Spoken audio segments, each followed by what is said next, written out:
ప్రత్యర్థులకు ధీటుగా వాళ్ళ దీనికి మించి ఎప్పటికప్పుడు రియల్ టైంలో ఉంటాం కదా, జరుగుతుండగానే చర్చ జరుగుతుండగానే మన పాయింట్ ఆఫ్ వ్యూ ఎలా తీసుకెళ్ళాలి, ఒక మీడియా ప్రతినిధిలాగానో లేక ఒక అనలిస్ట్ లాగానో కాకుండా ఒక రాజకీయ నాయకుడిలాగా, రాజకీయ కార్యకర్తలాగా ఈ మెళుకువలన్నీ అవగాహన చేసుకొని ఎలా జనంలోకి తీసుకెళ్ళాలి, అందులోనూ మీడియానే నమ్ముకొని దాని ద్వారానే ప్రజలను భ్రమలో పెట్టే దురాలోచనలు చేయగలిగిన ప్రత్యర్థితో మనం ఎదుర్కొంటున్నాం. కాబట్టి దాని ప్రాధాన్యత మరింత పెరిగిన నేపథ్యంలో ఎప్పటికప్పుడు మారుతున్న దానికి మనం ట్యూన్ చేసుకోవడం ద్వారా కానీ ప్రత్యేకంగా ఈరోజు ఈ వర్క్షాప్ కండక్ట్ చేస్తున్నాం. మెరుగ్గా మరింత మేలైన రీతిలో ఎట్లా డెలివర్ చేయగలమని మీరు అవగాహన చేసుకోవడానికి ఇది కొంతవరకు ఉపయోగపడిన ఫర్దర్ ఇలాంటివి మళ్ళీ కండక్ట్ చేసుకుంటూ మనం పోయి దీన్ని ఇంకా ఫైన్ ట్యూన్ చేసుకోవడము, లేక మనకు సంబంధించిన ఆలోచనలు ఇంకేమైనా కొత్తవి ఉంటే విధానాలకు సంబంధించినవి కానీ వాటిని మీకు ఎప్పటికప్పుడు పంపడం, ఏదైనా ఆన్లైన్ ద్వారా మీకు లేదా ఇక్కడికి పిలిపించడం ఫిజికల్ దీనిల ద్వారా కూడా చేయొచ్చు. అంటే ఒక జర్నలిస్ట్ దగ్గర నుంచి ఈ వైపు టేబుల్కి ఇటువైపు నుంచి చూస్తే ఒక పొలిటికల్ పార్టీకి అవసరమైన వీటన్నిటిని దానిలను పొలిటికల్గా డెలివర్ చేసే రకంగా పార్టీ దీంట్లో ఒక టీంను తయారు చేసి రాష్ట్ర వ్యాప్తంగా కూడా దానికి తగినట్టు సోషల్ మీడియా టీం కూడా లీడ్ చేస్తున్న వాళ్ళతో కోఆర్డినేట్ చేసుకుంటూ వీళ్ళందరూ కలిసి ఒక గైడింగ్ ఫోర్స్ లాగా ఉంటుంది. ఎగ్జిక్యూట్ చేసి ఫీల్డ్లో తీసుకుపోవాల్సిన వాళ్ళల్లో రాష్ట్ర స్థాయి అధికార ప్రతినిధులు అయితే ఇక్కడే ఉంటారు, అనుబంధ సంఘాల రాష్ట్ర స్థాయి అధికార ప్రతినిధులు కూడా డైరెక్ట్ టచ్లో ఉంటారు. ఇప్పుడు స్మార్ట్ ఫోన్ వచ్చి అదే చేతిలో ఆయుధం అయ్యాక ప్రతి వ్యక్తి తను ఒక ఒపీనియన్ మేకర్ అవుతున్నాడు, అంటే ఒక ఒపీనియన్ తయారు చేయగలుగుతున్నాడు, ఇన్ఫ్లుయెన్స్ చేయగలుగుతున్నాడు వాళ్ళ కెపాసిటీని బట్టి. దానికి ఎవరో మనం పదవి ఇవ్వాల్సిన అవసరమో ఇంకో పార్టీలో పదవి కూడా అవసరం రావట్లా. మీకు ఆ కెపాసిటీ ఉండి సబ్జెక్ట్ మీద అవగాహన ఉండి రియాక్ట్గా అయ్యే తత్వం ఉంటే ఎంతోమంది ఇండివిజువల్స్ వాళ్ళంతటా వాళ్ళు మన పార్టీకి సంబంధించి మీరు గమనిస్తే కూడా అభిమానులు వాళ్ళు ఎవరికి పార్టీకి పదవులు ఇచ్చి మీకు ఈ బాధ్యతని చెప్పాల, వాళ్ళంతటా వాళ్ళు రోజు జనంలో నానుతున్నారు, జరుగుతున్న పరిణామాలు వీటిది. లేదా వాటిని అవగాహన చేసుకున్నాక మళ్ళీ పంపాలన్నా పత్రికలు తప్ప వేరే ప్లాట్ఫామ్ ఉండేది కాదు. అక్కడ నుంచి టీవీలు వచ్చి అవి కూడా కొంతమందికి అందుబాటులో ఉండి, అంటే కొద్దిమంది అనుకున్న అభిప్రాయాలు వేల మంది లక్షల మంది దగ్గరికి వాళ్ళు రుద్దగలిగేవాళ్ళు, అవి వెళ్ళేవి, వాటిని చదువుకొని అభిప్రాయాలు మలుచుకునేవాళ్ళం. ఇప్పుడు అభిప్రాయం చెప్పడం ప్రతి వ్యక్తి తన అభిప్రాయం తను చెప్పొచ్చు, వారికి చేతనైతే 10,000 మందికి, 1,00,000 మందికి, 10 లక్షల మందికి, 1,00,00,000 మంది కూడా పంపచ్చు. అలాగే ప్రతి ఒక్కరు కూడా ఆ అభిప్రాయాలను చూడడానికి వాళ్ళ దగ్గర కూడా స్మార్ట్ ఫోన్లు ఉంటున్నాయి. అందుకే రోజు రోజుకు మారిపోతుంటాయి. ఈ గంటకున్న అభిప్రాయం మళ్ళీ గంటకున్న అట్లా ఎవరు ఎంతగా కిందికి పంపగలుగుతున్నాం. ఇంకా జిల్లా స్థాయిలో జరిగే వాటిని క్లీన్గా అబ్జర్వ్ చేసి అది పూర్తి మీ మనోపోలే. అక్కడ ఉన్న రాజకీయ ప్రత్యర్థుల మీద, మన పార్టీ ప్రత్యర్థుల అవతల వాళ్ళ మీద ఏదైనా పెట్టడం కానీ వాటి మీద చేయడం కానీ వాటి మీద అయితే పూర్తి ఫ్రీగా పోవచ్చు. ఆ జిల్లాకు సంబంధించినంత వరకు మన నాయకులు వాళ్ళందరూ బిజీగా క్షేత్రస్థాయిలో ఉన్న మీరు ఆ ఏరియా కవర్ చేయొచ్చు. ఏతావాత తెలియదు అంటే ఇక్కడ ఏమీ రూల్స్ అంటూ లేవు మీకు. మనం ఫిక్స్ చేసుకొని మనం ఇది చేసుకొని ఏ రకంగా మన పార్టీలో ఇంటర్నల్గా వేరే వాళ్ళతో ఫ్రిక్షన్ లేకుండా ఆ ఫ్రిక్షన్ అంతా బయటవాడితో పెట్టుకొని మన ప్రత్యర్థులతో, నేను ఇంతకుముందు చెప్పినట్టు వాడు అబద్ధాలతో మనం కొట్టాలని చూస్తున్నాడు. మనం పచ్చి నిజాలు, అసలు నిజాలే తీసుకొస్తాం. ఆ నిజాలతోనే ఇది వాస్తవం అంటాం. ఎక్కడ బూతులు కానీ అసభ్యత కానీ అక్కర్లా, వాటిని ఎంకరేజ్ చేయం. పార్టీగా మనం YSRCP we are against all those thing. వాళ్ళలాగా ఈరోజు చూస్తే నిన్ననే రాంబాబు పెట్టేట్టున్నాడు ప్రెస్ కాన్ఫరెన్స్ పెట్టి, వీళ్ళు తీసినవన్నీ చూస్తే ప్రతి ఆ బూతులు తిట్టే ప్రతి గాడిదను చంద్రబాబు నాయుడు, లోకేష్ పక్కన నిలబెట్టుకుని ఫోటోలు తీసుకుని ఎంకరేజ్ చేసిన వాళ్ళే. బాగా చేస్తున్నావు బేష్ అన్నాడు. మన ఇక్కడ ఎవడన్నా అలాంటి తట్టుకోలే కడపంటతో ఎవరైనా అభిమాని ఎవరైనా బయట తిట్టే ఎవరినైనా మనం ఎంకరేజ్ చేసినట్టు కానీ సీనియర్ నాయకులు ఉన్నట్టు ఒక్కరిని చూపండి, ఎక్కడ కనపడరు. అక్కడేమో తయారు చేస్తున్నారు అట్లాంటి వాళ్ళను. ఒక రాక్షస తెగ లాంటి దాన్ని తయారు చేసి వదులుతున్నారు బయటకి ఇచ్చేసి. ఇక్కడ ఎవరిని ఎంకరేజ్ చేయట్లా, వీ డిస్కరేజ్ అలాంటి వాటిని. మనకు కావాల్సింది చెప్పుకోవడానికి కావాల్సినంత ఉంది, అవతల ఉంది ఎత్తి చూపడానికి కావాల్సినంత ఉంది. దాన్ని కరెక్ట్ దీంట్లో మనం ఎప్పటికప్పుడు పెట్టే రకంగా ఈ అన్ని మార్గాల్లో ప్రయత్నం చేయండి. వాట్ ఎవర్ యూ లర్న్ చేసి మీ అభిప్రాయాలు నెక్స్ట్ ప్లాట్ఫామ్ ఏదో క్రియేట్ చేసి మీ కాంటాక్ట్ నెంబర్ పెడితే, లేదా ఇక్కడ కాంటాక్ట్ సంబంధించి గ్రూప్ ఏదైనా పెడితే వాటికి పంపించండి. ఎక్కడన్నా మిస్ అయింది ఉంటే దీని మీద మాకు అవగాహన కావాలంటే మళ్ళీ దాన్ని కూడా చేసి పంపిస్తారు. సో ఇప్పటికి ఇది స్టార్టింగ్, ఇది యాక్చువల్లీ ఇది ఇప్పుడు మొదలవుతుంది. You go head with it. All the best. Thank you.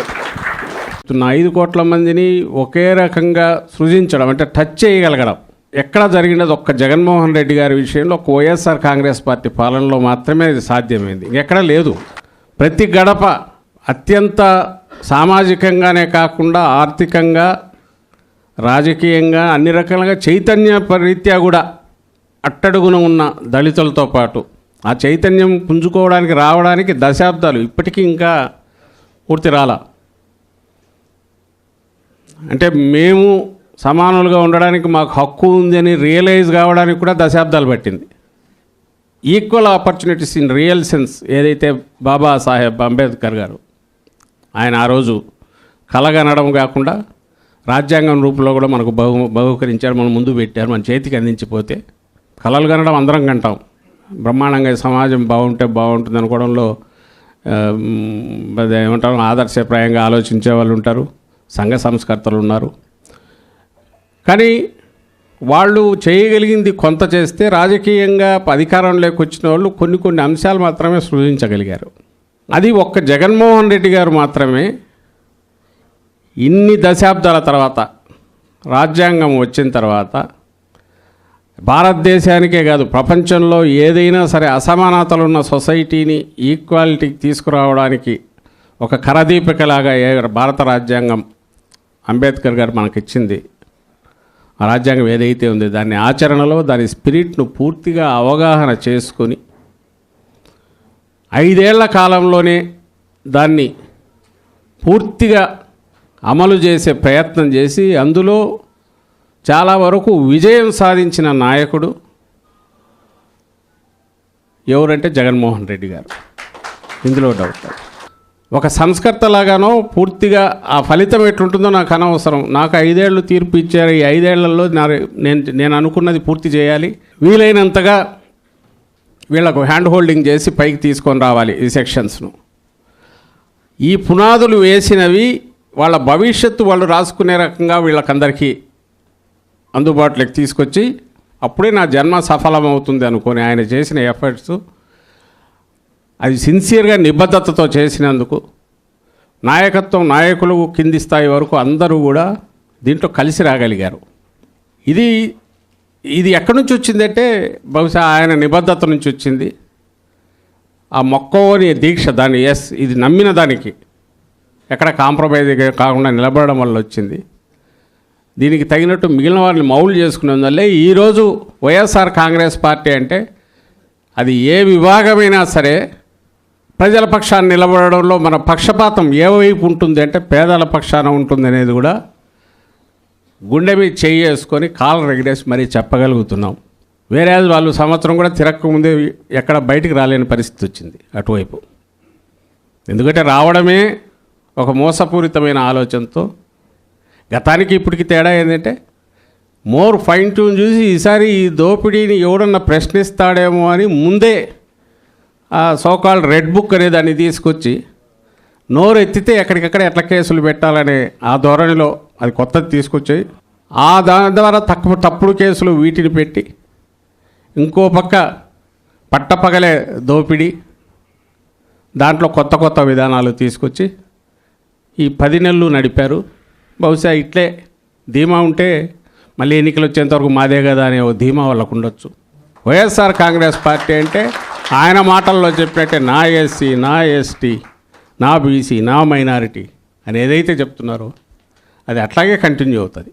మేము దేవుడిగా భావించే అంబేద్కర్ అది ఎప్పుడు జనసమ్మర్దంతో బాగా ఉండాలి. రాష్ట్రం ఎక్కడి నుంచి వచ్చినా అది ఒక టూరిస్ట్ ప్లేస్గా కూడా ఉండాలి. సో వచ్చిన వాళ్ళు ఖచ్చితంగా అక్కడికి వచ్చి పోయేట్టు మనం ఏర్పాటు చేయాలని ఆలోచనలు చేశారు తప్ప అక్కడి నుంచి తీసైతే పక్కన పెట్టాల. అది ప్రభుత్వమే చేపట్టింది. మనకున్న అంత దీంట్లో కూడా చేపట్టి పూర్తి చేయాలనుకున్నారు, పూర్తి చేశారు. సో దాంట్లో ఏం కనిపిస్తుంది? ఆయన ఎంత సిన్సియర్గా నిబద్ధతతో దాని గురించి ఆలోచించారనేది అది కనపడుతుంది. At the same time Chandrababu వైపు నుంచి ఏం కనిపిస్తుంది? రాగానే దానికి ఎట్లా ముసుగు వేసేయాలి, దాన్ని అక్కడి నుంచి కనపడకుండా ఎట్లా చేయాలనే ఆలోచన ఆందోళనలో కనపడుతుంది. దానికోసమే ఇంతకుముందు అన్నట్టు ఒకటి చీకట్లో పోయి వాళ్ళే గూండాల్లాగా పోయి పగలగొట్టాలని చూశారు. ఈ మధ్య ఫోటోలు చూశాను, మొత్తం గాలికి వదిలేశారు, చెత్త చెదారం అంతా పడి ఉంది. వాళ్ళ ఫేక్ దాన్ని మనం ఫేక్ చేయలేము, మన వల్ల కాదు.